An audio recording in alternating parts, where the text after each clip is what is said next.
Baik, kita akan melanjutkan kegiatan kita. Kita melangkahi adalah sambutan dari Ketua Umum ataupun pengurus Itaki. Kita selanjutnya langsung ke acara inti kita, yang itu pemaparan isi materi yang akan disampaikan Bapak Bermando. Sebelum itu saya ingin memaparkan ya sedikit tentang introduce ataupun perkenalan dari background dari narasumber kita.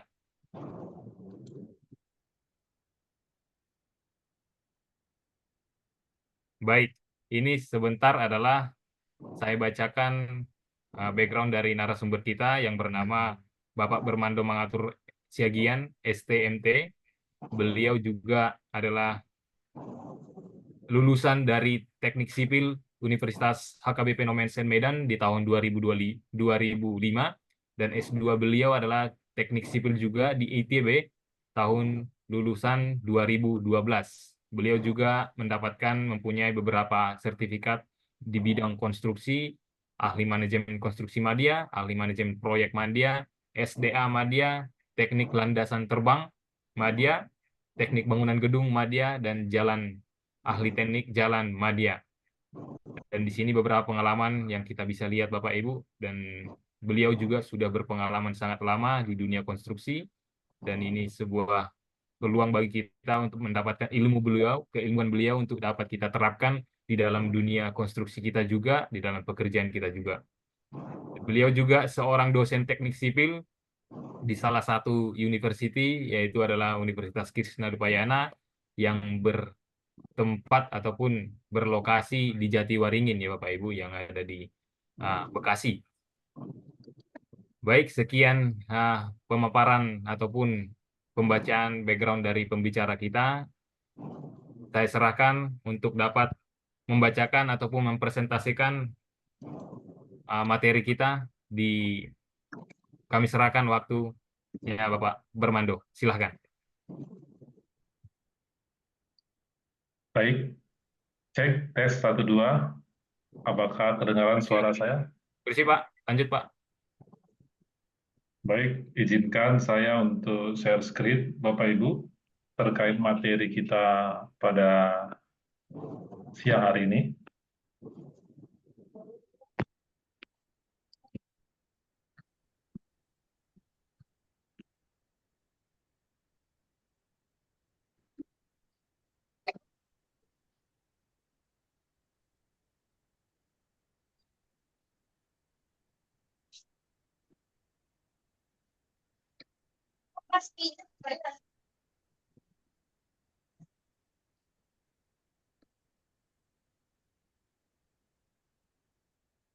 Baik, Bapak Ibu semua yang saya kasihi, puji syukur kita panjatkan atas rahmat kasih karunia-Nya kita bisa berkumpul pada siang hari ini. Terima kasih juga buat Itaki, Pak Heber, dan Pak Berlinto untuk mengizinkan saya menjadi pembicara di webinar akhir tahun ini. Nah, beliau menghubungi saya, apakah bisa mengisi sesuai dengan keilmuan saya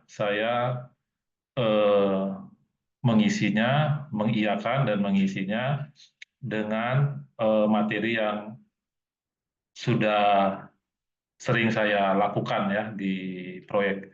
Jadi seperti yang disampaikan oleh tadi Pak Berlinto bahwa benar saya ada beberapa pengalaman di konstruksi dan saya punya beberapa juga kontrak. Saya pengalaman di konstruksi kontraktor dan saya juga pengalaman di konstruksi konsultan. Nah, terkhusus konsultan manajemen konstruksi ya Bapak Ibu ya. Jadi pada kesempatan yang baik ini saya mencoba untuk mengevaluasi kontrak konsultan. Nah, jadi kalau topiknya di sini ya seperti ini Bapak Ibu topiknya. Jadi saya coba mengevaluasi ya kontrak-kontrak konsultan yang pernah saya lakukan atau yang pernah saya tanganin ya di beberapa proyek konstruksi. Mungkin di next webinarnya Pak Berinto dan Itaki mungkin bisa menginisiasi untuk kontraktor ya. Saya juga ada beberapa pengalaman di situ. Dan mungkin juga kontrak untuk loan atau pinjaman luar negeri. Saya juga ada beberapa pengalaman di bidang tersebut. Baik, itu sekedar pendahuluan Bapak Ibu ya untuk materi kita di sore hari ini. Adapun kontennya adalah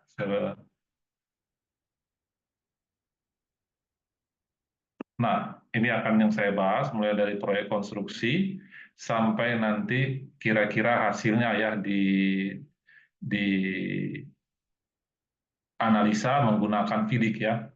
Nah, mulai dari proyek konstruksi, kontrak konstruksi, konsultan, FIDIC, terus ada beberapa kontrak konsultan, terus coba saya analisa gitu ya, Bapak Ibu ya, dengan menggunakan FIDIC.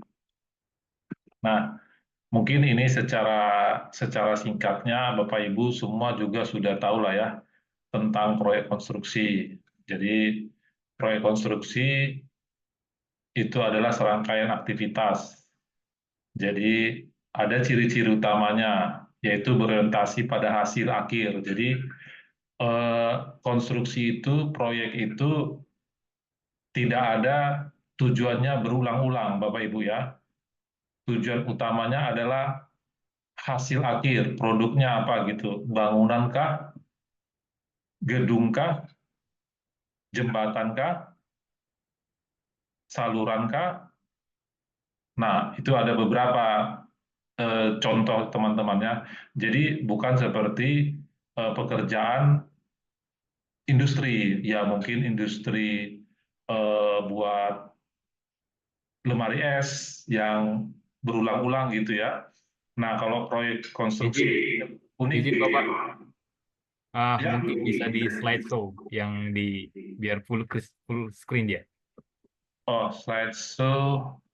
yang di dekat Zoom ini Pak. Iya itu, Oh nice. ya, Ya, oke, oh siap, siap, oke ya, Pak. siap. Terima kasih Pak Berlinto. Nah, jadi seperti itu ya Bapak Ibu ya. Proyek konstruksi itu unik. Jadi dia mempunyai hasil akhir, tidak hasil yang berulang-ulang gitu ya. Jadi di situ maksudnya adalah adanya eh, peningkatan atau upgrade itu ketika proses berlangsung gitu ya. Selanjutnya karena tidak ada yang berulang, contohnya tadi membuat lemari es atau kulkas itu kan industri berulang-ulang. Jadi kalau proyek konstruksi ada jangka waktu. Jadi owner atau pengguna jasa biasanya menentukan waktu tertentu gitu ya. Apakah 6 bulan, sebulan, setahun, atau kalau kita tahu di proyek pemerintahan multi years gitu ya. Jadi dikunci, beda sama, saya ulangi lagi tadi, eh, proyek atau pekerjaan di industri gitu ya. Industri baik migas ataupun industri rumah tangga, itu beda ya. Nah, jadi ciri-ciri utamanya seperti itu. Terus melibatkan banyak sumber daya, termasuk tenaga kerja, material, dan teknologi. Karena adanya dikunci oleh waktu ini, maka dibutuhkan sumber daya yang banyak gitu ya, dan lebih spesifik gitu ya. Artinya kalau kita tahu tukang batu atau nanti tukang rakit besi gitu ya, seperti itu. Nah, tujuan utamanya adalah menciptakan fasilitas yang memenuhi kebutuhan pengguna. Jadi baik itu penyedia jasa konsultan ataupun penyedia jasa kontraktor itu di endingnya adalah memenuhi kebutuhan pengguna tidak, gitu ya. Contoh kementerian, lembaga atau instansi gitu ya, baik instansi swasta maupun pemerintahan itu dikategorikan adalah pengguna jasa. Jadi atau biasa disingkat kalau di dunia konstruksi itu owner gitu ya.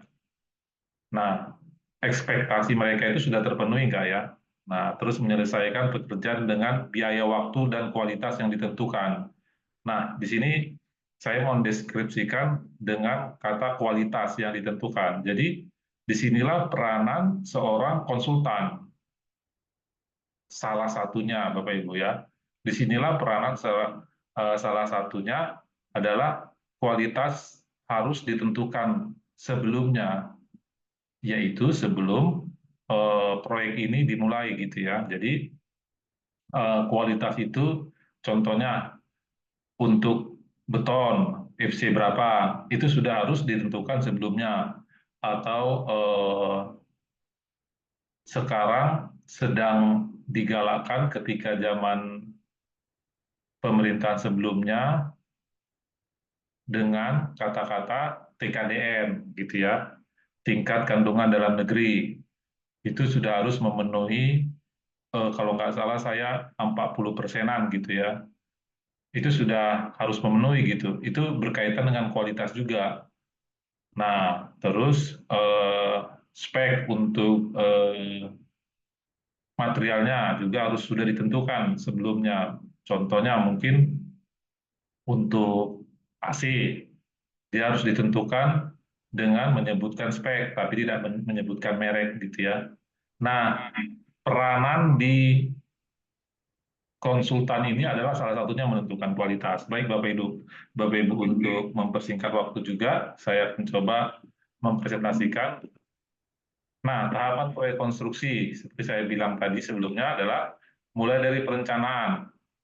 Tahap perencanaan berisi identifikasi, kebutuhan, studi kelayakan, dan desain awal. Disinilah salah satu penyedia jasa berperan, Bapak Ibu ya, perencanaan ini. Kita tahu ya, ada konsultan perencana, ada konsultan desain, ada konsultan manajemen konstruksi, ada konsultan eh, pengawasan gitu ya. Maaf, suara saya masih jelas ya, Bapak Ibu ya? Jelas, Pak. Oke, saya lanjut ya. Ya, mungkin ini saya rada rada ini takutnya sinyal di sini kurang baik, jadi suara saya tidak jelas, ternyata jelas ya. Terima kasih, Pak Berindo. Saya lanjut lagi. Nah, di tahap pelaksanaan, penyedia jasa konsultan juga sangat dibutuhkan sesuai dengan amanat peraturan Presiden tentang jasa konstruksi. Jadi setiap tahapan-tahapan proses konstruksi itu dibutuhkan yang namanya penyedia jasa konsultan.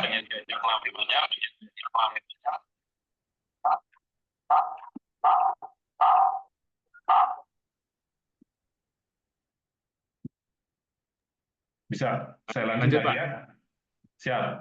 Nah, di tahap pelaksanaan, di tahap pengawasan, dan di tahap serah terima. Jadi sebenarnya bisa dikategorikan semangatnya itu adalah semangat untuk menciptakan proyek konstruksi yang berkualitas dengan adanya penyedia jasa konsultan ini, Bapak Ibu ya.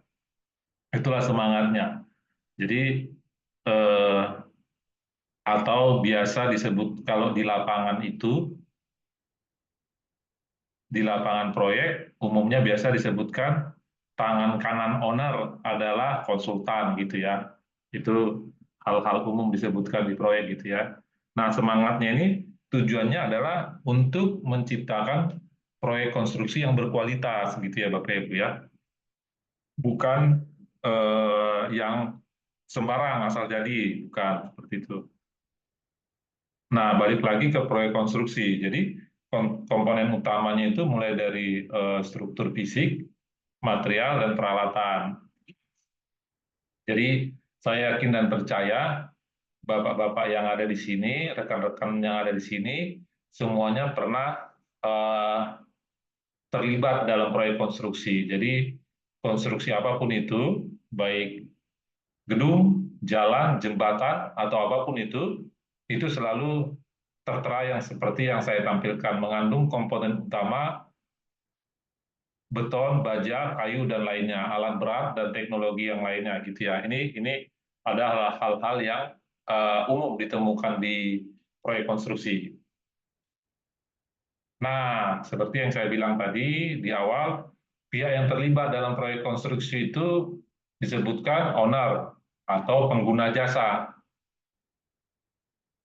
Penyedia jasa digunakan oleh pengguna jasa, kurang lebih seperti itu ya Bapak Ibu ya.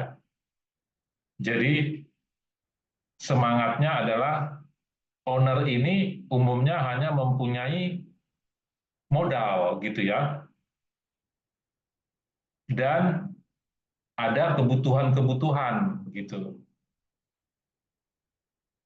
Nah, jadi karena adanya keterbatasan dari pihak owner atau pengguna jasa, maka dia menghubungi dan menyewa penyedia jasa gitu ya, penyedia jasa kontraktor, penyedia jasa konsultan gitu. Nah, tujuannya apa? Untuk menuangkan apa yang ada di isi kepala mereka atau ada di apa yang ada di perencanaan mereka gitu ya. Jadi contohnya mungkin membuat gedung, gedung perkantoran, atau membuat jembatan di pemerintah ingin sebuah jembatan dilaluin agar bisa dilaluin oleh masyarakat gitu ya. Itu maka akan dihubungi perusahaan penyedia jasa yaitu konsultan. Nah, yaitu menuangkan, membuat atau merealisasikan idenya itu konsultan itu dalam bentuk desain gitu ya. Atau biasa kita sebutkan umumnya gambar gitu teman-teman. Nah, itulah perencana. Nah, membuat desain teknis dan spesifikasi proyek. Spesifikasi ini bisa kita kategorikan juga tentang kualitasnya gitu ya. Nah, jadi salah satu semangat dibuatnya penyedia jasa konsultan ini adalah membuat desain dan spesifikasi proyek. Nah, terus ada penyedia jasa konsultan pengawas. Nah, tujuannya di sini seperti kita tahu adalah mengontrol kualitas, waktu, dan biaya proyek di lapangan. Terus ada kontraktor, ada subkontraktor, ada pihak lain, supplier, regulator, tenaga kerja, ada teknisi, ada pekerja yang melaksanakan pekerjaan. Ini ada beberapa pihak yang terlibat di proyek konstruksi. Nah, sekarang yang mau kita sorot adalah tentang penyedia jasa konsultan, yaitu konsultan pengawas. Kita lebih spesifiknya di sini akan kita bahas gitu ya Bapak Ibu ya. Dan tentang dokumen, salah satu dokumen yang penting yaitu kontrak. Nah, di sini. Jadi kenapa ini kita sebutkan penting? Jadi ini Bapak Ibu.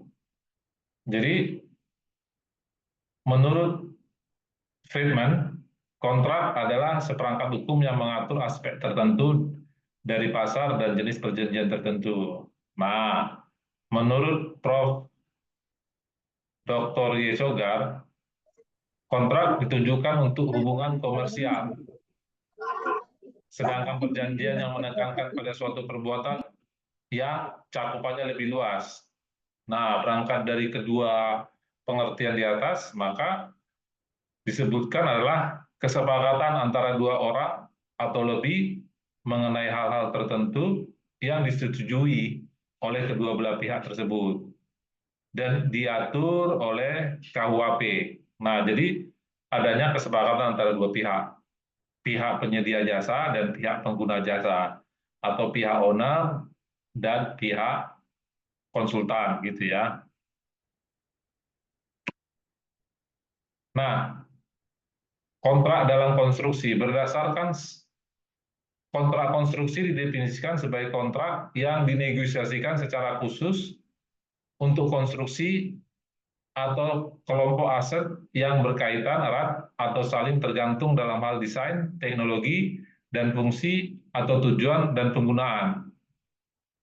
Kenapa sih di kita pentingnya kontrak konstruksi? Di sini ada 3 poin yang mau saya jabarkan secara ringkas, yaitu menentukan lingkup kerja, jadwal, dan biaya. Nah, Bapak Ibu pasti yang sudah berkecimpung di proyek konstruksi pasti sudah memahami tentang ini. Tetapi ada beberapa orang yang tidak aware, artinya hanya tahu kerjanya aja, tapi tidak tahu jadwal dan biaya gitu ya.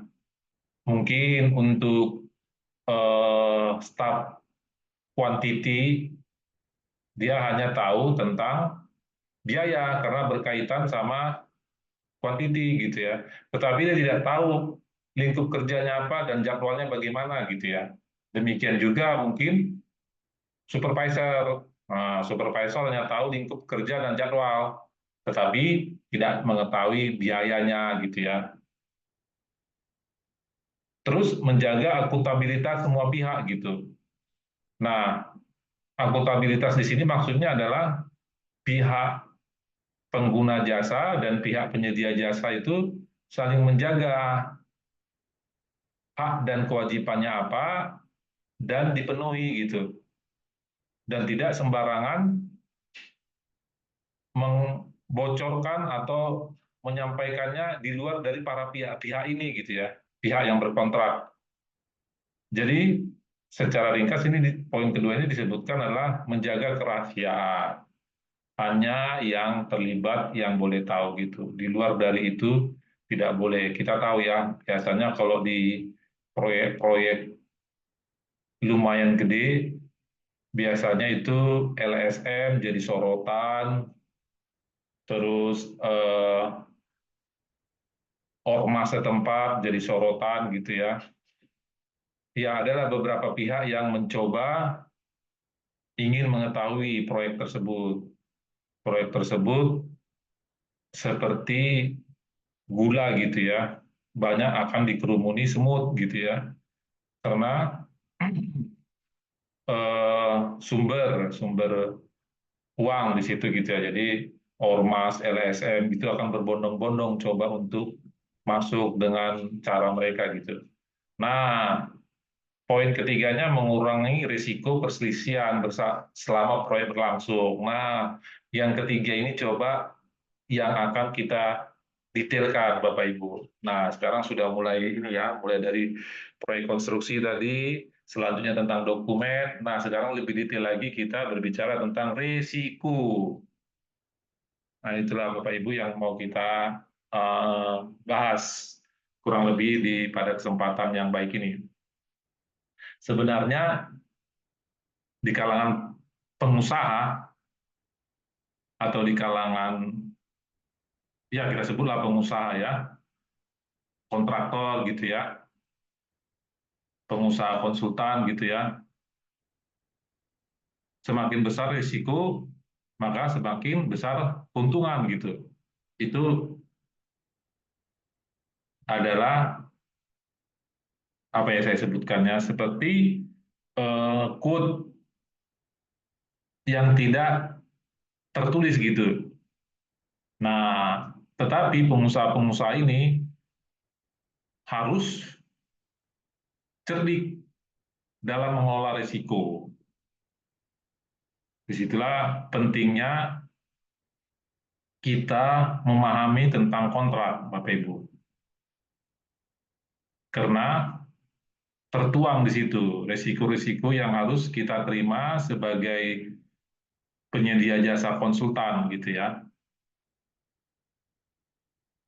Kenapa sebenarnya kita lebih aware terhadap kontrak ini, lebih memperhatikan kontrak ini gitu ya Bapak Ibu ya. Karena kita bisa melihat risiko apa yang akan kita hadapi, dan jika kita lulus dari risiko itu, award apa yang kita terima gitu teman-teman ya. Nah, ini yang mau saya kurang lebih bahas. Nah, dalam proyek konstruksi ada mungkin saya yakin 99% dari kita yang hadir di sini mengetahui jenis-jenis kontrak dalam konstruksi. Kontrak berdasarkan pembayaran, yaitu lump sum, unit price, cost possibly, terus kontrak berdasarkan pihak EPC, design build, kontrak ke subkon atau kontrak ke supplier gitu ya, kontrak berdasarkan risiko, fixed price, dan time material. Nah, ada juga mungkin beberapa yang tidak tertulis di sini, yang Bapak Ibu ketahui tentang jenis kontrak dalam konstruksi khususnya di Indonesia gitu ya. Ya, nanti akan kita bahas mungkin tentang jenis kontrak loan berdasarkan pinjaman luar negeri gitu ya. Mungkin di kesempatan berikutnya akan kita bahas itu. Nah, saya coba membahas sedikit tentang konsultan gitu ya, yaitu penyedia jasa konsultan. Peran konsultan, jadi hubungan antara kontrak konstruksi dengan konsultan sangat penting dalam dunia proyek konstruksi. Konsultan dalam hal ini sering berupa konsultan perencana atau konsultan pengawas. Nah, umumnya di Indonesia itu ada namanya konsultan perencana atau ada konsultan pengawas. Nah, sekarang lebih disempurnakan lagi ya. Untuk pengawasan itu nggak hanya pengawas, tetapi konsultan MK, manajemen konstruksi. Tetapi itu bukan dari bagian perencanaan. Nah, itu ya Bapak Ibu ya. Terus memiliki peranan yang sangat penting terkait dengan pelaksanaan kontrak konstruksi. Nah, pengertian konsultan. Konsultan konstruksi pada kontrak adalah seorang profesional atau perusahaan yang dipekerjakan oleh pihak pemilik proyek atau kontraktor untuk memberikan nasihat, saran, atau pengawasan terkait proyek konstruksi. Peran konsultan konstruksi dalam kontrak mencakup berbagai aspek, mulai dari perencanaan, desain, pelaksanaan, hingga pengawasan proyek, guna memastikan bahwa proyek tersebut berjalan sesuai dengan standar yang telah ditentukan, sesuai dengan anggaran dan jadwal yang disepakati. Nah, inilah beberapa tujuan dari diadakan konsultan gitu ya. Nah, untuk bahan evaluasinya, saya mengambil FIDIC, Bapak Ibu. Dan saya juga yakin beberapa di antara kita di sini mengetahui tentang FIDIC. Jadi, kontrak-kontrak konsultan yang ada di negara Indonesia ini, terkhusus saya melihatnya di DKI Jakarta ini, coba saya comparison dengan FIDIC. Ya, Bapak Ibu ya.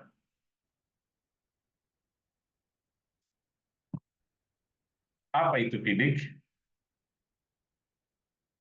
Federation Internationale de Ingenieurs Conseils adalah lembaga asosiasi konsultan Eropa yang dapat menjadi acuan kontrak konstruksi di berbagai negara. FIDIC mengatur persyaratan umum kontrak, mulai dari perjanjian kontrak, perjanjian terhadap kontraktor, subkontraktor, dan tenaga kerja, dan lain-lain. Sebenarnya, teman-teman, untuk mengatur kontrak itu nggak hanya FIDIC, yang di internasional ya, ada AIA, ada EJCDC. EJCDC ini adalah semacam FIDIC tapi untuk wilayah Amerika. Nah, pada kesempatan berikutnya nanti coba kita tinjau menurut beberapa kontrak internasional. Nah, untuk sekarang ini kita tinjau menurut FIDIK. Saya ada beberapa untuk kontrak loan atau pinjaman, mereka itu umumnya mengacu ke FIDIK. Kita tahu ya Bapak Ibu, bahwa di bangsa kita, negara Indonesia, jamak menggunakan bantuan luar negeri untuk membangun daerah-daerah tertinggal gitu ya, terus membangun teknologi dan sebagainya, itu dananya adalah dana pinjaman luar negeri gitu ya. Nah, biasanya kalau pinjaman luar negeri itu berkontrak menggunakan standar FIDIC, Federation International des English Councils ini. Gitu, Bapak Ibu Nanan. Saya akan coba pada kesempatan ini melihat risiko-risiko yang tidak seimbang gitu ya, yang dilakukan oleh para pengguna jasa dan penyedia jasa yang ada di kita, comparisonnya dengan FIDIC. Nah, itu Bapak Ibu. Nah, jadi tujuan awal didirikannya, balik lagi saya, tujuan awal didirikan FIDIC adalah untuk memajukan kepentingan-kepentingan dari anggota asosiasi dan menyebarkan informasi mengenai kepentingan-kepentingan tersebut kepada anggota-anggota dari kumpulan asosiasi nasional. Nah, FIDIC itu Bapak Ibu ada eh, kontennya, ada beberapa kontennya gitu yang mau saya sampaikan ya, isinya gitu. The New Red Book dapat digunakan pada semua jenis kontrak konstruksi. The New Yellow Book digunakan untuk proyek-proyek yang menggunakan kontrak lamsam, di mana kontraktor memiliki partisipasi pada pekerjaan desain. The Silver Book digunakan untuk proyek-proyek infrastruktur atau proyek-proyek berskala besar yang menggunakan kontrak turnkey, di mana kontraktor memiliki banyak tugas dan risiko. The Green Book dapat digunakan pada semua jenis proyek yang berskala kecil. Nah, kontrak dalam FIDIC dapat diartikan sebagai suatu acuan konstruksi yang berupa kontrak perjanjian terdiri dari surat penawaran, persyaratan, spesifikasi, gambar, jadwal, dan dokumen lain sesuai dengan dalam perjanjian kontrak atau surat penunjukan. Ya Bapak Ibu ya. Jadi seperti saya ulangi lagi, FIDIC itu terjadi the New Red Book, the New Yellow Book, Silver Book, dan Green Book. Nah, bisa dilihat pengertian-pengertiannya. Nah, kita menggunakan FIDIC the New Red Book, yaitu digunakan pada semua jenis kontrak konstruksi. Nah, saya akan membahas sedikit secara singkat tentang general condition FIDIC. Jadi, FIDIC itu memuat sampai beberapa klausul untuk menjelaskan tugas-tugasnya gitu ya, pengertian-pengertiannya. Mulai dari klausul 1, ketentuan umum. Nah, ini berisi tentang definisi-definisi dari istilah-istilah yang dipakai. Nah, kalau Bapak Ibu yang ada di sini pernah melihat kontrak atau membaca kontrak proyek, umumnya kan di proyek itu ada pasal-pasal ya. Nah, compare-nya adalah di sini gitu ya. Nah, klausul 1, ketentuan umum. Bagian ini berisi tentang definisi-definisi dari istilah-istilah yang dipakai dalam dokumen kontrak konstruksi, serta tentang segala ketentuan dari dokumen kontrak konstruksi yang berlaku umum. Nah, klausul 2 membicarakan tentang pengguna jasa, yaitu owner, membahas tentang hak-hak, kewajiban, serta tanggung jawab yang dimiliki oleh pengguna jasa. Klausul 3, engineer, membahas tentang tugas-tugas dan wewenang engineer.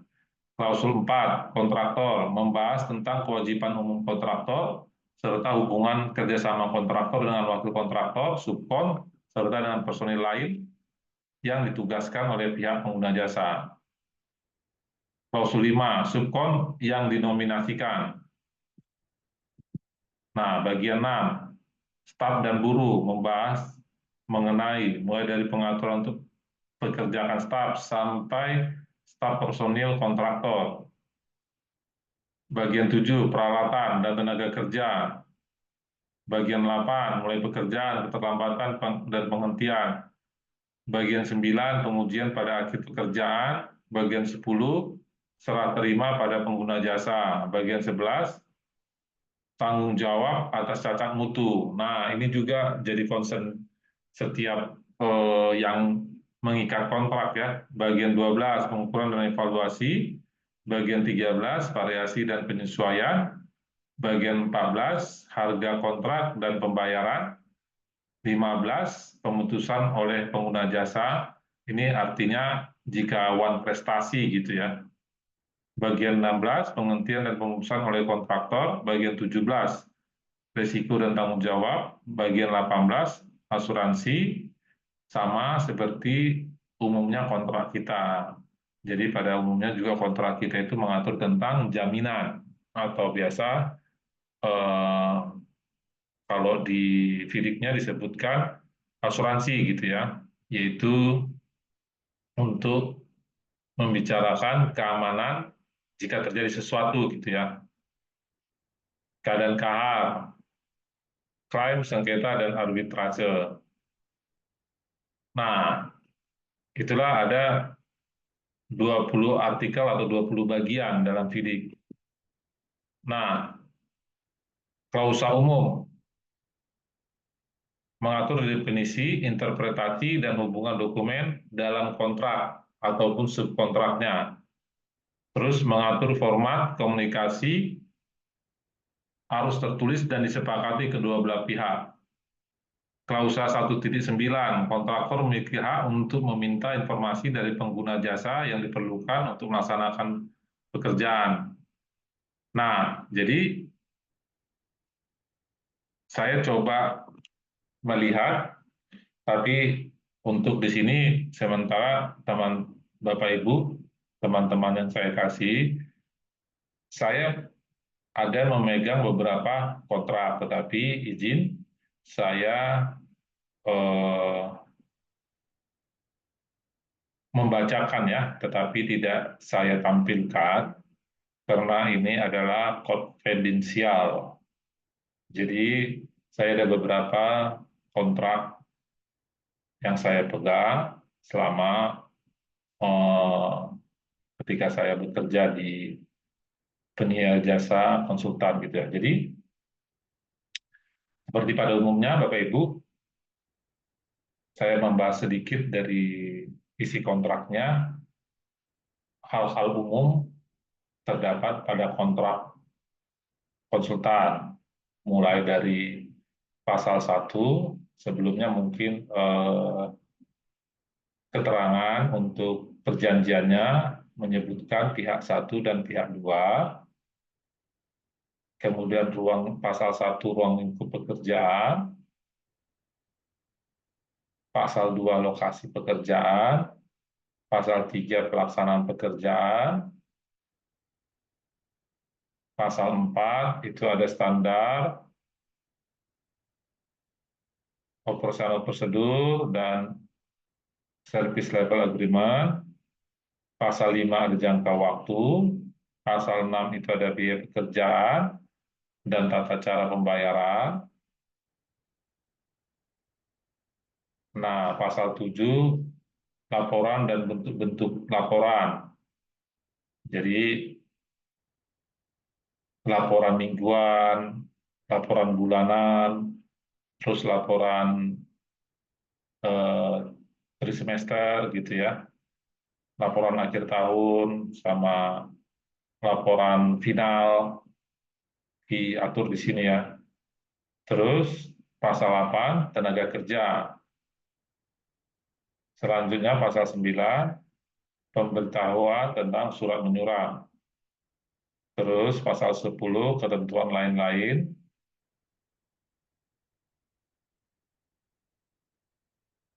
Terus pengaturan tentang denda, terus pasal berikutnya berbicara tentang kerahasiaan, terus selanjutnya pasal berikutnya berbicara tentang force majeure, terus larangan melakukan tindak pidana, terus mengakhiri perjanjian jika terjadi perbedaan, dan terakhir adalah hukum yang berlaku dan penyelesaian perselisihan. Nah, itu ada beberapa seperti yang saya bacakan tadi itu umumnya kontrak penyedia jasa konsultan yang ada di Indonesia ini ya rata-rata seperti itu ya Bapak Ibu ya. Nah, jadi di sini coba saya akan melihat antara keseimbangannya gitu ya Bapak Ibu ya. Hak dan kewajibannya, terus dilihat dari keseimbangannya dengan mengacu FIDIK. Seperti saya sampaikan tadi, FIDIK itu ada 20 bagian, mulai mengatur semuanya, sampai yang berkontrak, sampai bagian 20 tentang klaim dan sengketa dan arbitrase. Nah, secara singkat tadi saya sudah bahas bagian atau artikel 1 sampai 20 ini. Nah, ini coba saya bandingkan antara keseimbangannya, hak dan kewajibannya. Sebentar.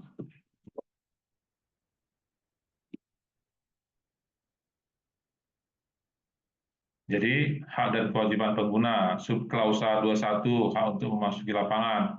Pengguna jasa harus memberikan akses lokasi.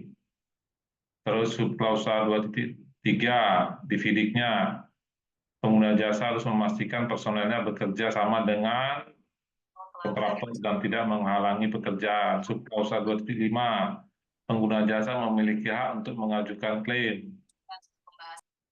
Nah, di klausa FIDIK kemudian peran engineer atau pengawas. Di pasal 3, tugas dan wewenang engineer atau pengawas. Bertindak atas nama pengguna jasa untuk mengawasi pekerjaan kontraktor, memberikan instruksi teknis, menyetujui pembayaran progres, dan menilai hasil kerja. Tetapi, engineer tidak boleh mengubah isi kontrak tanpa persetujuan kedua belah pihak, pihak pertama dan pihak kedua. Kemudian, hak dan kewajiban kontraktor atau di sini penyedia jasa harus melaksanakan pekerjaan sesuai dengan spesifikasi kontrak, jadwal, dan standar kualitas yang disepakati.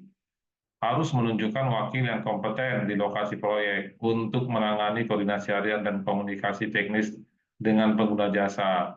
Harus mengajukan klaim jika tidak menghadapi kondisi fisik yang tidak diantisipasi. Nah, membahas tentang staf dan tenaga kerja. Pasal 6, staf dan buruh, subklausa 6.1, kontraktor bertanggung jawab atas kesehatan, keselamatan, dan kebersihan tenaga kerja di lokasi proyek. Subklausa 6.2, upah dan hak tenaga kerja. Tenaga kerja harus diperlakukan sesuai hukum tenaga kerja yang berlaku, termasuk hak atas upah dan layak. Subklausa 6.7, kontraktor wajib melindungi semua tenaga kerja dari risiko di lokasi kerja dengan menyediakan APD dan langkah pencegahan. Waktu dan kemajuan pekerjaan. Pasal 8, kemajuan pekerjaan, subklausa 8.2, menetapkan batas untuk penyelesaian pekerjaan. Subklausa 8.7, denda keterlambatan. Pengguna jasa dapat mengenakan denda harian atas keterlambatan penyelesaian pekerjaan.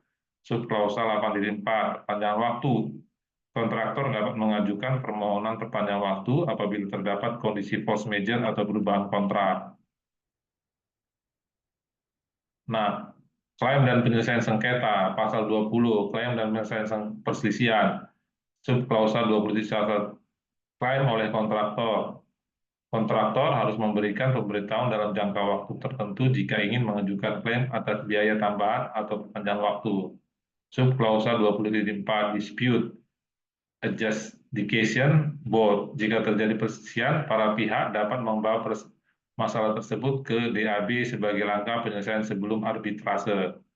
Subklausa 20.6 yaitu tentang arbitrase. Jika masalah tidak dapat diselesaikan melalui DAB, arbitrase menjadi langkah terakhir. Keuangan dan pembayaran. Pasal 14, pembayaran kepada kontraktor. Subklausa 14.1, progres pembayaran. Kontraktor berhak menerima pembayaran secara bertahap berdasarkan progres yang diverifikasi oleh engineer. Subklausa 14.7, pembayaran tertunda. Keterlambatan pembayaran dari pengguna jasa dikenakan bunga sesuai dengan ketentuan kontrak. Nah, jadi yang saya bahas ini tadi teman-teman adalah ini klausa-klausa di FIDIK yang rentan disalahgunakan atau tidak seimbang antara hak dan kewajiban gitu ya, antara pengguna jasa dan penyedia jasa. Nah, ini klausa-klausa FIDIK-nya.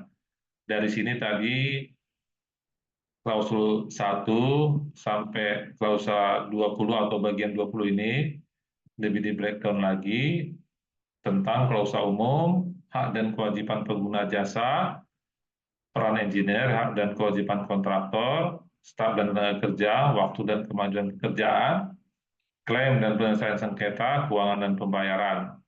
Nah, untuk kontrak konsultan tadi sudah sedikit saya singgung.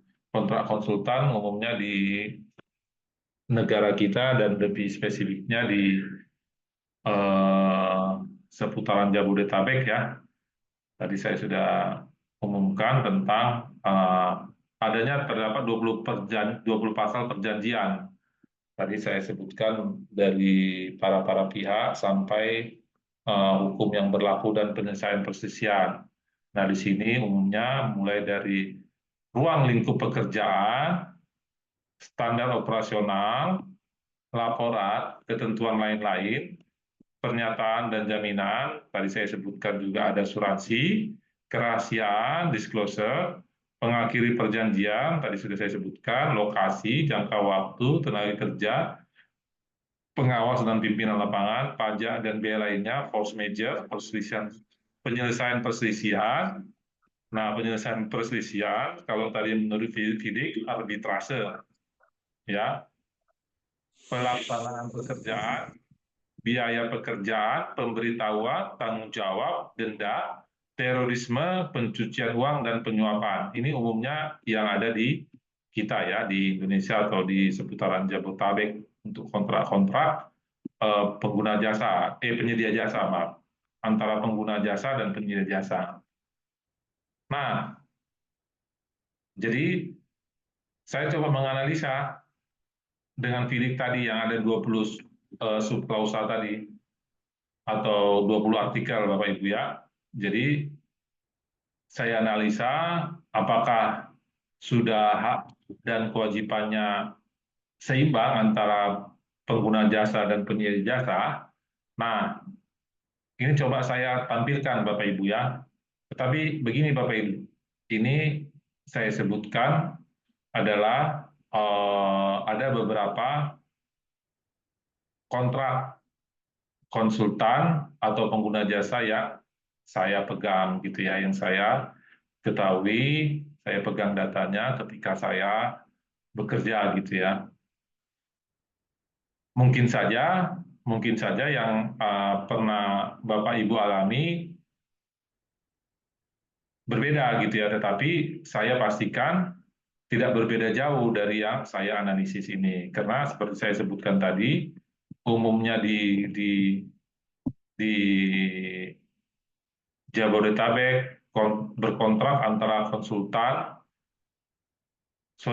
berkontrak antara pengguna jasa dan penyedia jasa itu biasanya 20 pasal seperti ini gitu ya, mulai dari ruang lingkup pekerjaan sampai terorisme, pencucian uang dan penyuapan, perselisihan gitu ya, penyelesaiannya umumnya seperti itu. Nah, ketika saya analisis menggunakan FIDIK, saya mendapati hal seperti ini ya, Bapak Ibu semua.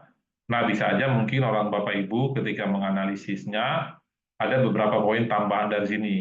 Nah, nggak apa-apa, tapi saya mencoba eh, menampilkan, menyajikan analisanya menurut yang saya analisa dari FIDIK gitu ya. Nah, tentang staf dan tenaga kerja. Tadi saya sebutkan ketentuan hukum bidang ketenagakerjaan. Pada bagian ini terdapat ketidakseimbangan terhadap hak tenaga kerja dan tenaga kerja oleh pengguna jasa gitu ya. Terus engineer atau pengawas pekerjaan, tugas dan wewenang engineer. Pada bagian ini tidak terjadi keseimbangan karena tidak adanya peran pengawas pengguna jasa. Tanggung jawab di FIDIK disebutkan tanggung jawab di subbab itu personil pengguna jasa.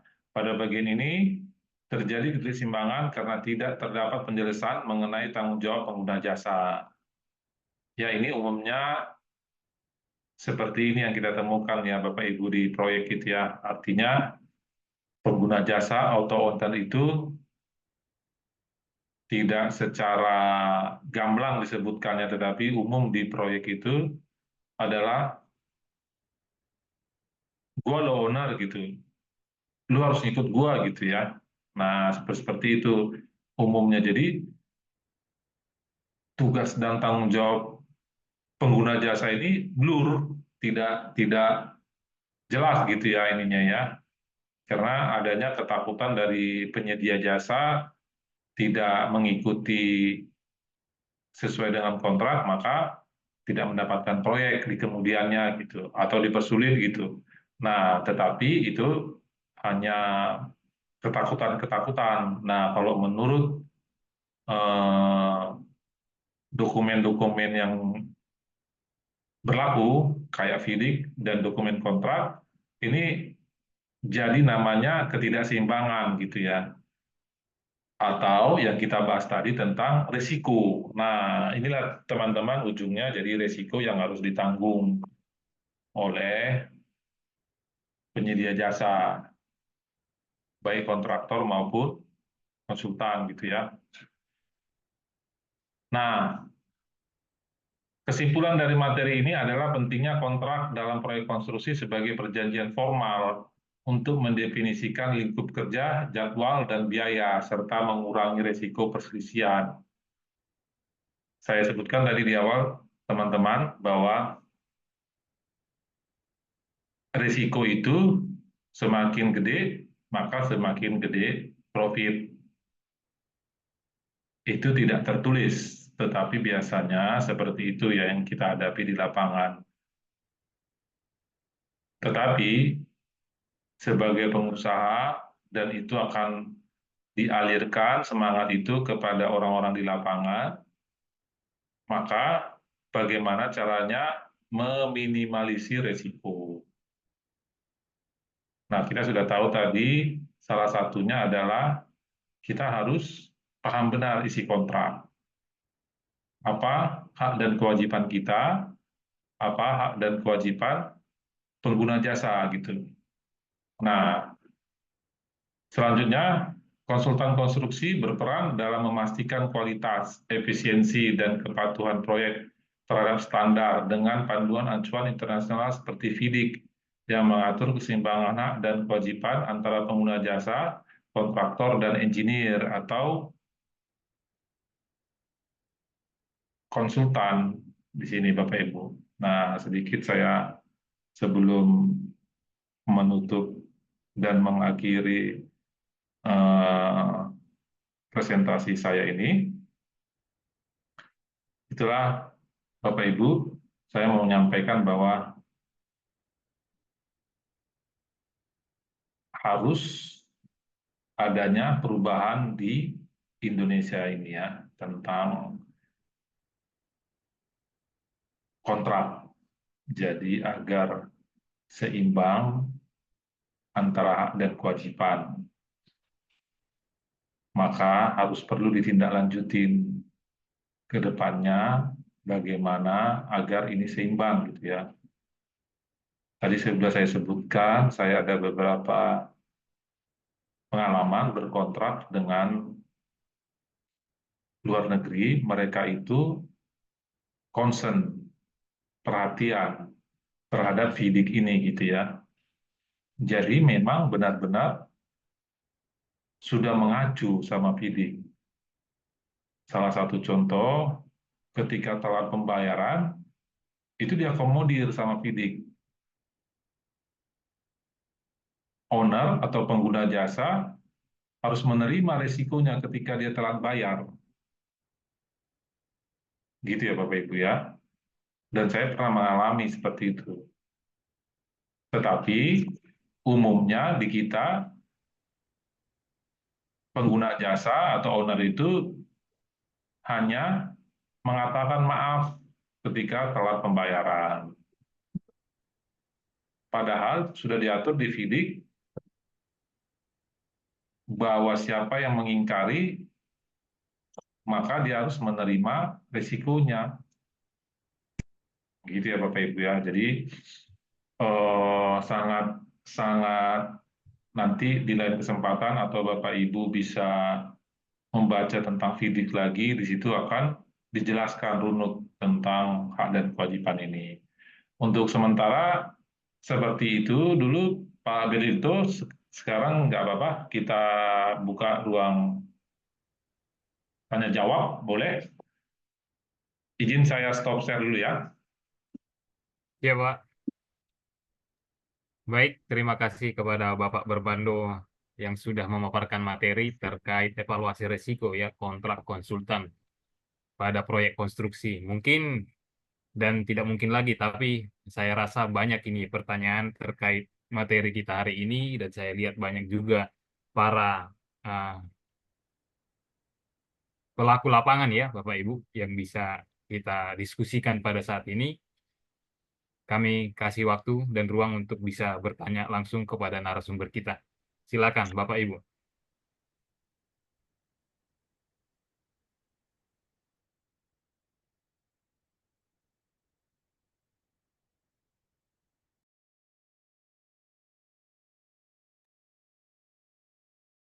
Ya, boleh saya bertanya, Pak?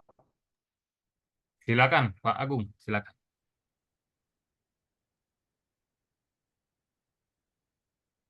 Makasih. Terima kasih Pak Bermando yang sudah memberikan penjelasan dengan jelas ya terkait dengan materi ini ya. Perkenalkan, nama saya Agung Wahyudi dari PT Waru ya. Eh, izinkan saya bertanya Pak, karena kebanyakan kita sih kalau untuk berkaitan dengan pekerjaan proyek konstruksi itu adalah dengan swasta begitu ya. Maksud saya pertanyaannya adalah apakah pada proyek pekerjaan di bidang konstruksi ini dengan perusahaan swasta gitu ya, apakah perlu juga kita mengacu FIDIK ya, mengingat ini proyeknya adalah proyek nasional begitu ya, atau cukup pada undang-undang yang berlaku, misalnya Undang-Undang Nomor 2 Tahun 2017 tentang jasa konstruksi, itu satu.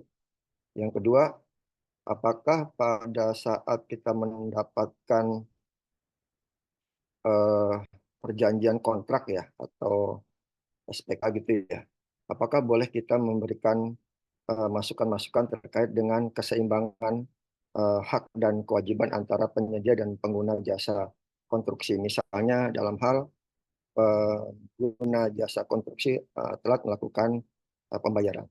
Demikian Pak, makasih Pak.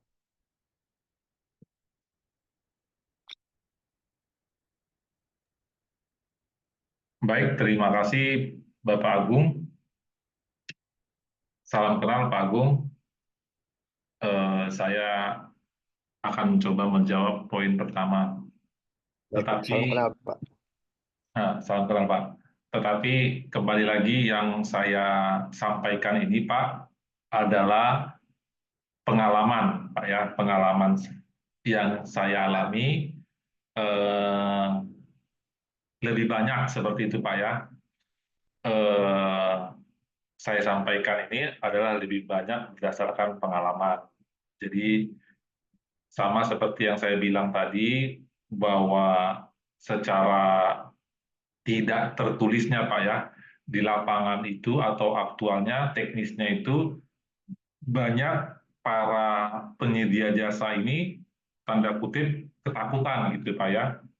Para pengusaha ini banyak ketakutan mungkin A, B, C, atau salah satu poin dari A, B, C itu adalah tidak mendapatkan pekerjaan di next project-nya atau sebagainya gitu ya. Nah, jadi tetapi tahapannya Pak, ketika kita sudah dinyatakan pemenang sama oleh pengguna jasa, maka akan masuk kepada tahapan kalau versi saya adalah klarifikasi dan negosiasi, Pak.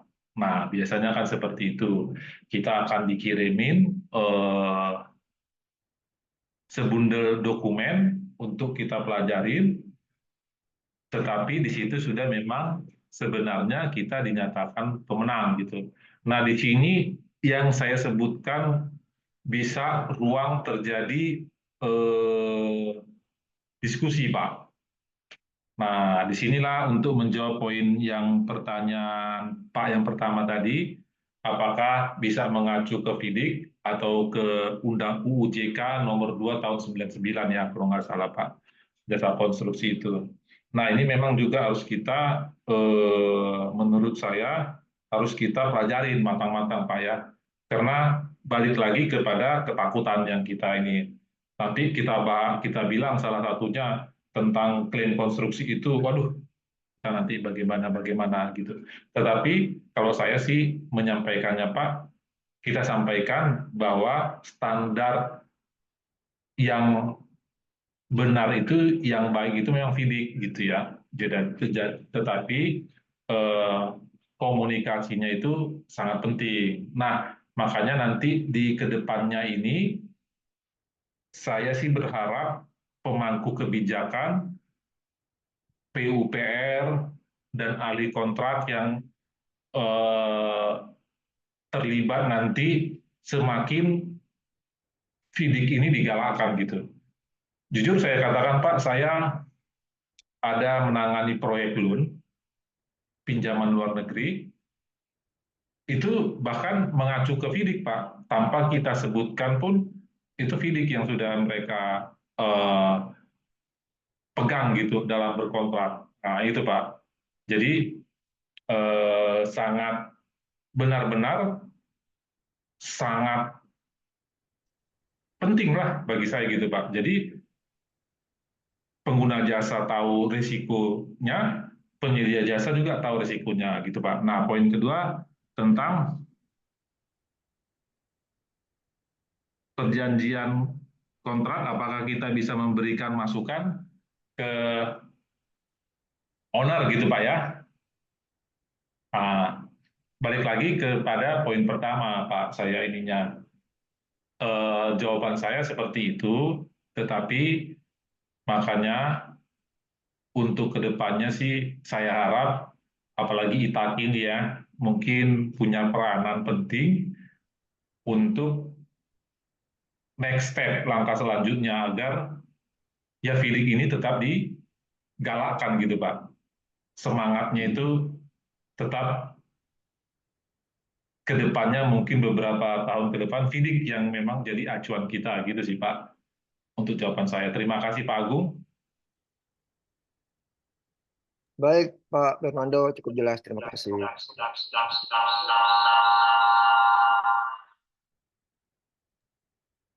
Baik, terima kasih Pak Agung yang sudah bertanya langsung kepada narasumber kita.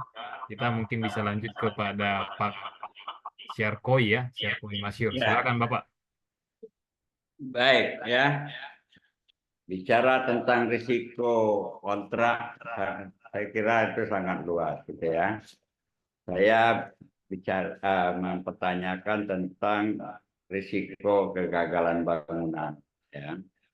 Dalam Undang-Undang Jakon nomor 2 2017 itu tertera bahwa setiap orang yang bekerja di bidang konstruksi wajib mempunyai SKK ya. Jadi ini masalah tanggung jawab profesional. Nah, yang pertanyaan saya gini ya. Bila dalam kontrak tersebut, kontrak konsultan itu tenaga-tenaga ini engineer-nya itu bukan tenaga tetap, karena dia yang kontrak tahunan saja, ya kan? Bila ada kegagalan bangunan, itu tanggung jawab ke personil itu atau ke perusahaan itu. Karena orang itu setahun hilang ya, misalnya dalam waktu 10 tahun ke depan, ya nggak bisa dipegang lagi yang personil yang punya SKK tadi. Itu yang pertama. Yang kedua, PIDIK itu punya sistem tegak lurus, ya. Jadi engineer itu betul-betul bertanggung jawab secara total terhadap konstruksi, termasuk juga bila ada terjadi kegagalan bangunan, ya. Tapi yang banyak berlaku sekarang, khususnya di Bina Marga, dia itu sistem triangle. Jadi ada pengguna jasa, penyedia jasa, dan konsultan pengawas. Jadi ini agak sulit siapa yang paling bertanggung jawab terhadap risiko-risiko kontrak itu dalam pelaksanaan konstruksi, khususnya kegagalan bangunan. Ya. Yang ketiga, ya, di khusus konsultan perencana atau perancang atau yang desain, ya. Berapa tahun tanggung jawab konsultan perencana itu bila ada risiko kegagalan bangunan? Itu berapa lama dia ini? Apa sama dengan dalam isi kontrak konsultan pengawasan tersebut? Saya kira 3 hal itu yang ingin saya mendapat pencerahan. Terima kasih.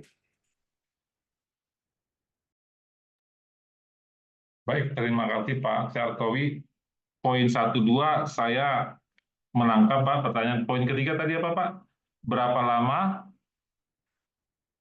Yang berapa? Yang poin ketiga Pak, pertanyaan ketiga. Ya, bagi konsultan perancang atau mendesain suatu konstruksi, ya, risiko perusahaan atau perusahaan perencana atau juga personilnya berapa lama untuk dalam rangka risiko kegagalan bangunan, tanggung jawabnya. Terima kasih.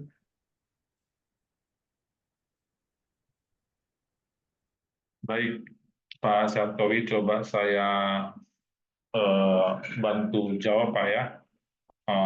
Untuk yang pertama tentang karyawan yang memiliki SKK, tetapi dia bukan staf kantor atau karyawan tetap dari kantor tersebut. Sementara kemungkinan adanya risiko kegagalan bangunan. Nah, coba saya menjawab itu dari FIDIK-nya sendiri, Pak ya. Coba saya izinkan saya menyampaikannya, Pak. Kita akan coba lihat tentang apa kata FIDIK terkait sertifikat itu, Pak. Nah, jadi saya sedikit menjawab, Pak. Kalau kita baca dari klausa di FIDIK tentang sertifikat itu memang sudah diatur, Pak ya. Di klausa 3 tentang engineer, tugas dan wewenang engineer, Pak. Nah, bentar.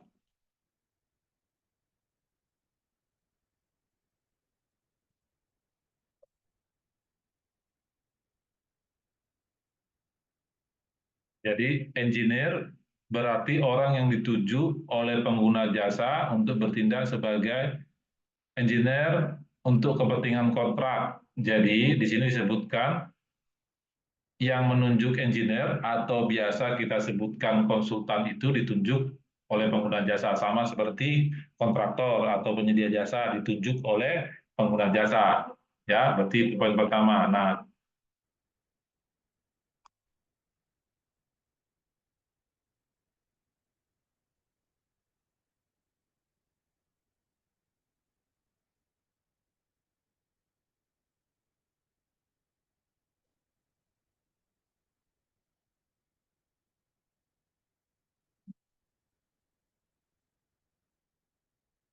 Nah, terus apabila pengguna jasa menganggap dirinya berhak atas oleh pembayaran apapun berdasarkan klausa mana dari persyaratan ini sehubungan dengan kontrak dan atau perpanjangan masa pemberitahuan cacat mutu, pengguna jasa atau engineer harus menyampaikan. Nah, jadi di sini Pak, kalau saya menangkapnya dari FIDIK ini, kita menyebutnya adalah cacat mutu Pak ya, atau memang disebutkan di proyek konstruksi biasanya kegagalan bangunan.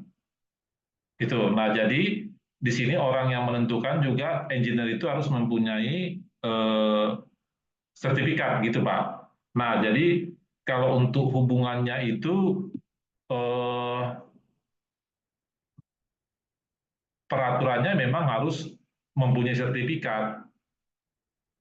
Nah, ini juga dituangkan oleh UUJK nomor Undang-Undang Jasa Konstruksi nomor 2 tahun 99 itu, Pak. Yang pertama coba saya jawab, Pak. Terus yang kedua, Kak, boleh ini Pak, saya nyela dikit Pak. boleh Pak. Ini maksud saya, karena orang itu bukan tenaga tetap, apakah dia menjadi tanggung jawab, tetap menjadi tanggung jawab personil itu, atau dikembalikan kepada perusahaan menjadi tanggung jawabnya? Risiko itu. Eh, di sini kalau kita mengacu FIDIK, Pak, tetap kita menyebutkan ke perusahaan, Pak. Kalau ke pribadi tidak ada. Jadi segala sesuatu itu harus namanya engineer atau disebutkan penyedia jasa konsultan, Pak. Jadi eh, tidak ada disebutkan pribadi, Pak. Gitu, Pak. Untuk yang pertama, kira-kira gimana, Pak? Apakah sudah menjawab?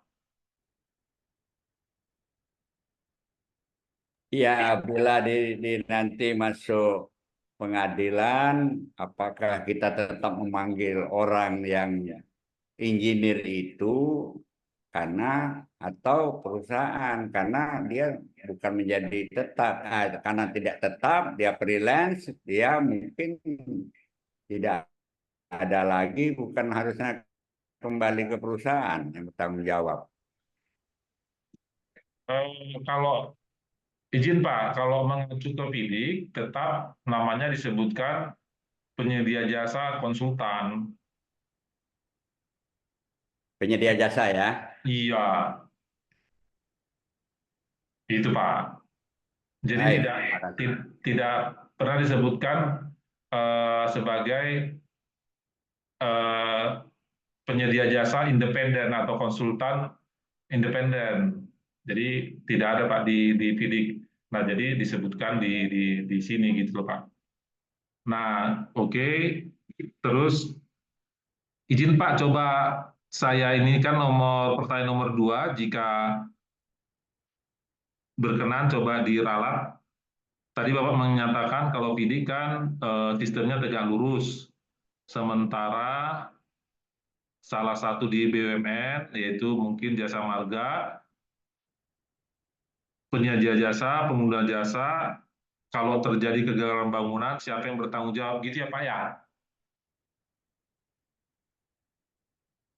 Pertanyaan nomor 2, Pak.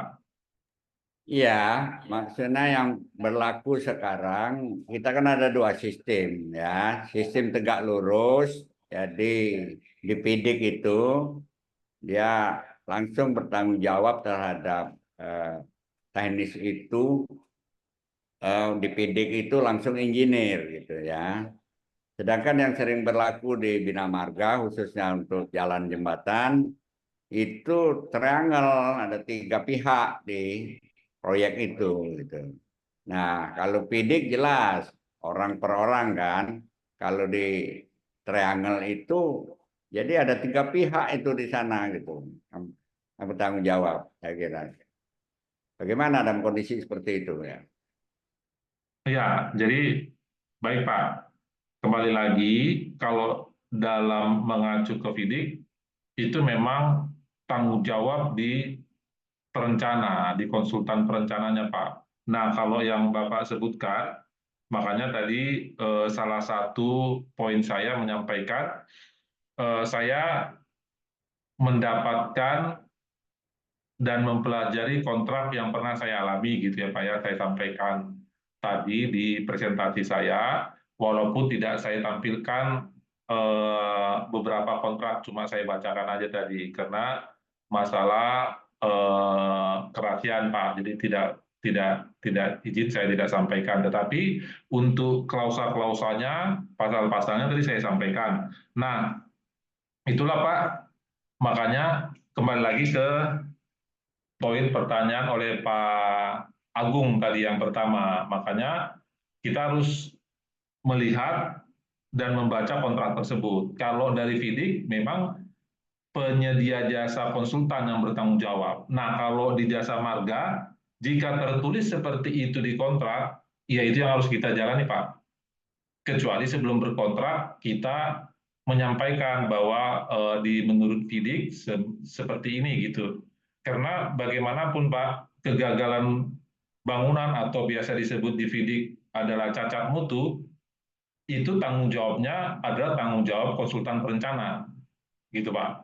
Tetapi mungkin ada pihak yang melihat bahwa kegagalan bangunan atau cacat mutu ini adalah tanggung jawab antara kontraktor dan konsultan, gitu Pak. Itu sih yang saya lihat ininya. Pak Syarkawi, gimana Ya, kira-kira? saya sarankan mungkin karena PIDIK itu khususnya yang loan kita pakai. Nah, yang secara umum di Indonesia ya Undang-Undang Jasa Konstruksi. Jadi mungkin ada lebih baik karena nanti di bagian apa nih eh, risiko hukumnya kan dengan aturan-aturan peraturan undang-undang yang berlaku di Indonesia. Saya kira seperti itu, Pak. Ya. Terima kasih. Siap, siap. Terima kasih. Terima kasih Pak Syarkawi masukannya. Saya juga masih perlu belajar banyak Pak Syarkawi karena saya perlu banyak tentang kontrak juga mungkin di beberapa unit atau instansi ya BUMN ataupun di beberapa kementerian. Jadi dari situ bisa saya analisa, saya sampaikan nanti paparan berikutnya. Mungkin seperti itu Pak Syarkawi dari saya. Terima kasih. Ada lagi kira-kira Pak Berlinto? Baik, terima kasih Pak Syarkoi pertanyaannya.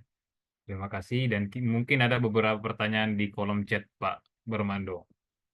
Ada dua yang kita bisa bacakan. Yang pertama dari Pak Bunedi ya. Pertanyaannya adalah dalam FIDIK apakah diatur nilai untuk adendum biaya seperti kontrak dalam proyek APBN? Silakan Pak. Baik, untuk saya bacakan Pak ya, saya tampilkan tadi klausul-klausul dan bagian-bagiannya, tetapi mungkin ada dari kita di sini, Bapak-Bapak di sini, tidak terlalu memperhatikan, tetapi saya akan lihat bahwa di FIDIK ini tidak ada nilai kalau kita biasa namanya CCO atau adendum, tidak dibatasi gitu ya untuk eh, berapa persennya gitu. Kalau di pemerintahan itu dibatasin nilai totalnya menurut PUPR 10% gitu ya Pak Berlinto. Nah, semangatnya kenapa sebenarnya 10% adalah untuk memberikan atau persaingan dalam hal nilai tambah karena kalau CCO itu atau addendum itu sudah pasti diberikan kepada kontraktor atau penyedia jasa konsultan yang telah berkontrak. Nah, sementara kalau FIDIK tidak melihat itu, jadi sah-sah saja pengguna jasa untuk memberikan nilainya apakah below 10% atau lebih dari 10% gitu. Tetapi untuk hal dari pemerintahan itu memang di keep di maksimal 10% karena semangatnya adalah agar terkontrol pertambahan nilai pekerjaannya gitu sih Pak Berlinto. Baik, terima kasih. Kita ke pertanyaan berikutnya, satu lagi Pak dari kolom chat, dari Pak Pigi Priantika. Pertanyaannya adalah bagaimana FIDIK mengatur penggunaan subkontraktor dalam proyek? Silahkan Bapak.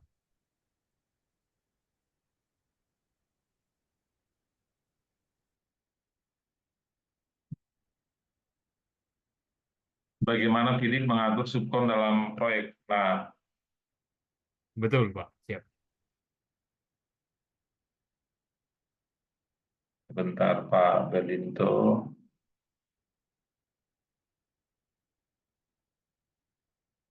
Nah, kita lihat di bagian atau klausul nomor 5, yaitu membahas tentang subkontraktor yang dinominasikan.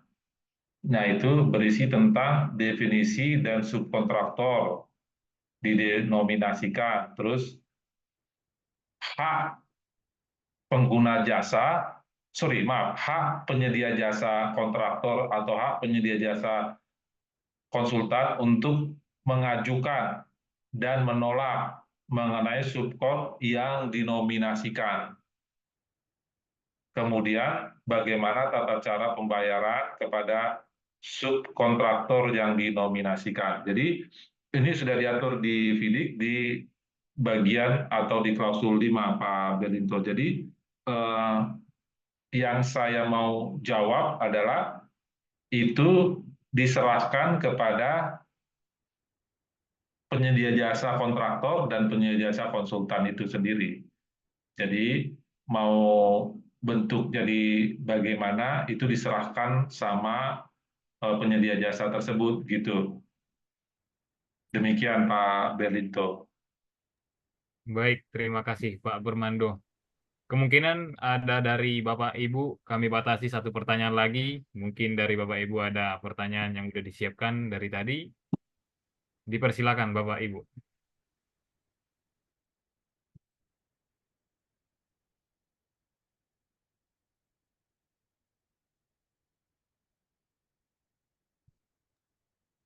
Baik, jika tidak ada Bapak Ibu ya. Nah, webinar kita ini udah 1,5 jam berjalan. Mungkin sudah banyak materi ataupun insight yang kita bisa temukan di dalam webinar ini.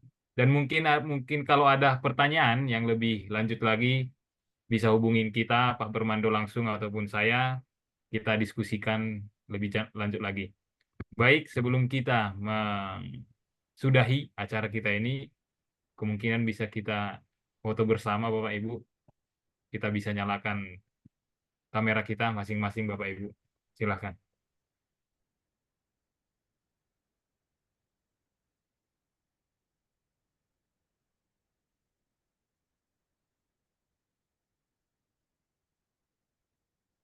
Baik, saya foto slide pertama. 1, 2, 3. Sebentar Bapak Ibu, slide kedua.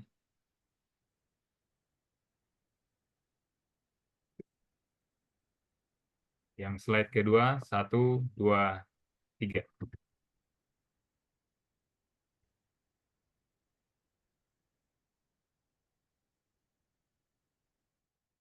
Baik, Bapak Ibu, saya mengakhiri pertemuan webinar kita pada sore hari ini. Saya mengucapkan terima kasih kepada Bapak Ibu yang sudah meluangkan waktunya pada sore hari ini. Sampai pertemuan terakhir, acara penutupan. Saya mengucapkan terima kasih kepada antusias Bapak Ibu. Dan kami berharap untuk ke depannya Bapak Ibu bisa lebih mengundang para peserta lainnya, dan kita sudah berkomitmen sebenarnya untuk lebih aktif lagi di tahun 2025 ya Bapak Ibu. Dan untuk materi kami akan share di grup webinar kita. Pastikan Bapak Ibu sudah bergabung di grup webinar kita, dan Bapak Ibu yang ingin sertifikat dan ingin mencetak namanya bisa hubungin saya langsung. Dan saya menutup. Wassalamualaikum warahmatullahi wabarakatuh. Shalom buat kita semua. Salam sehat dan sukses selalu buat kita semua Bapak Ibu. Untuk kedepannya kita bisa menghadiri acara webinar kita selanjutnya. Terima kasih Bapak Ibu. Pak Berlinto, Bapak Ibu semua izin live. Terima Siap, kasih. Pak Salam Bermando. semangat, salam Terima sehat. kasih Pak Bermando.